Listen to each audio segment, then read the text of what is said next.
মিনাসান কনিচিওয়া।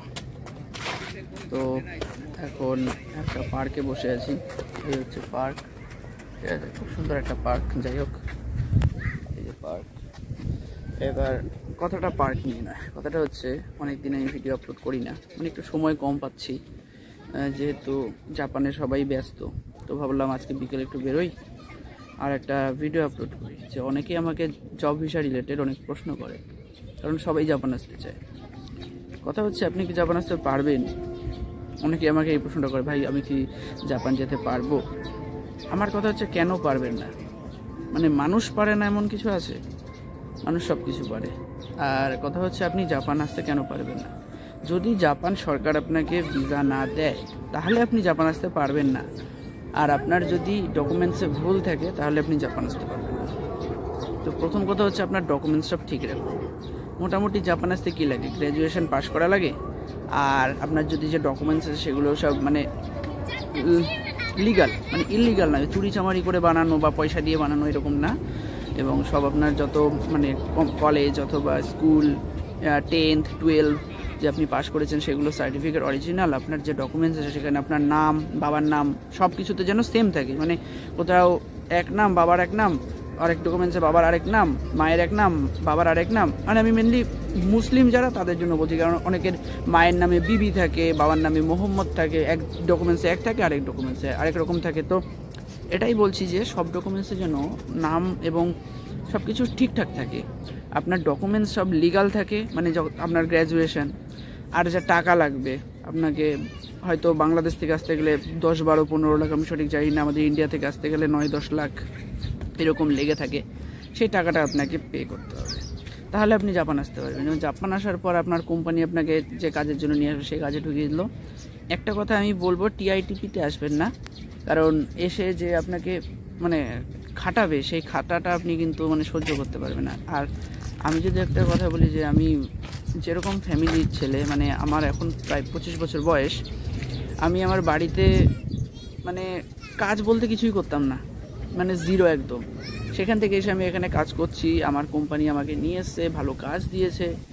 কি কাজ করছি সেটা আপাতত আমি এখন রিভিল করবো না, পরে করব অবশ্যই, সবাইকে আপনাদের জানাবো যে আমি কি কাজ করছি। আপাতত একটু প্রবলেম আছে, কিন্তু ভালো কাজ করছি, আর ভালো একটা স্যালারিও আমার ঢুকছে, সমস্যা নেই, পরে সেটা জানাবো। তো কথা হচ্ছে আমাকে যে কাজ দিচ্ছে আমার খুবই ইজি কাজ, কারণ আমি 10 ঘন্টা ডিউটি দিয়ে আসার পর আমি কিন্তু এখন আরামসে আরও 5-10 ঘন্টা ডিউটি দিয়ে আসতে পারি, সেই এনার্জিটুকু আমার মধ্যে আছে। মানে তাহলে একটা জিনিস ভাববেন যে কাজ কিন্তু অত কঠিন আমি পাইনি, নর্মাল কাজ, ইজি কাজ। আর টিআইটিপিতে আসলে কিন্তু আপনাকে যত রকম খাটনির কাজ, যেমন হচ্ছে গিয়ে কনস্ট্রাকশনের কাজ, তারপর আরও বিভিন্ন রকম কাজ আছে সেগুলো করাবে, সেগুলো কিন্তু খুবই খাটনির কাজ হবে। যদি গেমবার কাজ দেয়, মানে লোহার ফ্যাক্টরির কাজ, এগুলো খুবই কষ্টের কাজ। তো আপনার একটু আগে থেকে কথা বলে আসবেন, এবং কী কাজ আপনি করতে পারবেন, সেটা আপনি পারবেন কি না সেটা কিন্তু অবশ্যই জেনে আসবেন। কারণ জাপানে একবার চলে আসার পর আপনার যদি কোম্পানি আপনাকে ভুংভাং কাজ দেয়, আপনার শরীর খারাপ হয়ে গেলে কিন্তু সেটা খুবই মানে দুঃখের বিষয়। আমার নিজের পরিচিত একটা দাদা আছে, যে একটা পেপার কোম্পানিতে কাজ করতো, ঠিক আছে, পেপার ওয়েট তোলা, কিন্তু সে কিন্তু তাগড়াই লোক, 6 ফুট হাইট, মানে স্বাস্থ্যবান পুরুষ মানুষ যেটাকে বলা চলে, সেরকম লোক।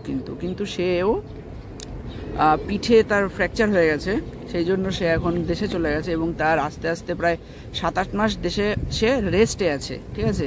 আমি জাপানে এসেছি 3 মাস, আমি আসার আগে সে দেশে গেছে, এবং আরও 4 মাস পর সে জাপানে ঢুকবে, প্রায় 3-4 মাস পর, প্রায় 6-7 মাস যদি এরকম দেশে গিয়ে বসে, সেটাকে লস বলা চলে। তো কী কাজ করবেন, কোম্পানির সাথে সব রকমভাবে কথা বলে কিন্তু আপনারা অবশ্যই জাপান আসবেন। আর জব ভিসা নিয়ে আপনাদের যদি আরও কোনো প্রশ্ন থাকে, যে এসএসডব্লিউ, টিআইটিপি, এসএসডব্লিউ ভালো, ইন্টারন্যাশনাল ভালো, আমি যেমন ইন্টারন্যাশনাল জব ভিসা, টিআইটিপিতে আসবেন না। আর যদি আপনি অনেক কঠোর পরিশ্রমী হয়ে থাকেন, যে আপনি পারবেন, তাহলে অবশ্যই টিআইটিপিতে আসুন। আর জাপানে কিন্তু টাকা আছে প্রচুর, আপনি যদি খাটতে পারেন তাহলে টাকা কিন্তু অনেক তুলতে পারবেন। আমার নিজের একটা পরিচিত দাদা আছে, মানে চিনি, সে সারাদিনে 4 ঘন্টা ঘুমায়, বাকি টাইম কাজ করে। সে একটা কোম্পানিতে কাজ করে, এবং কোম্পানিতে কাজ করার পর সে কিন্তু আরও যে ফ্যামিলি মার্ট, লোসন এরকমই কোম্পানিতে কিন্তু কাজ করে, এবং তার মাস গেলে জাপানি কারেন্সিতে 5 থেকে 6 লাখ ইয়েনের কাছাকাছি কিন্তু সে তুলে ফেলে। কিন্তু সে রাত্রেবেলা যখন ঘুমায়, তাকে ওষুধ খেয়ে ঘুমোতে হয়। তার বাড়িতে একটা বড় সড়ো একটা মানে জার আছে, যেটার মধ্যে ওষুধে ভরা। তো অবশ্যই সেই রকম কাজ করবেন না যার জন্য আপনার শরীর না থাকে, কারণ আমাদের শেষ বয়স অবধি শরীরটাকে নিয়ে চলতে হবে, টাকা আস্তে আস্তে ঠিক চলে আসবে।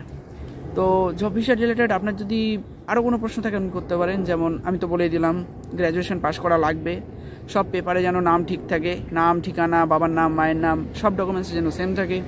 আপনার গ্র্যাজুয়েশন সার্টিফিকেট বা আপনার যে কোয়ালিফিকেশান সার্টিফিকেট সেগুলো যেন লিগ্যাল হয়, সেগুলো যেন টাকা দিয়ে মানে ভাউতাবাজি করে বানানো যেন না হয়। আর এইটুকুই, জব ভিসার জন্য অ্যাপ্লাই করবেন, সিওএ বেরোবে, ভিসা বেরোবে, জাপান চলে আসবেন, কাজ করবেন, আর তো কিছু নেই।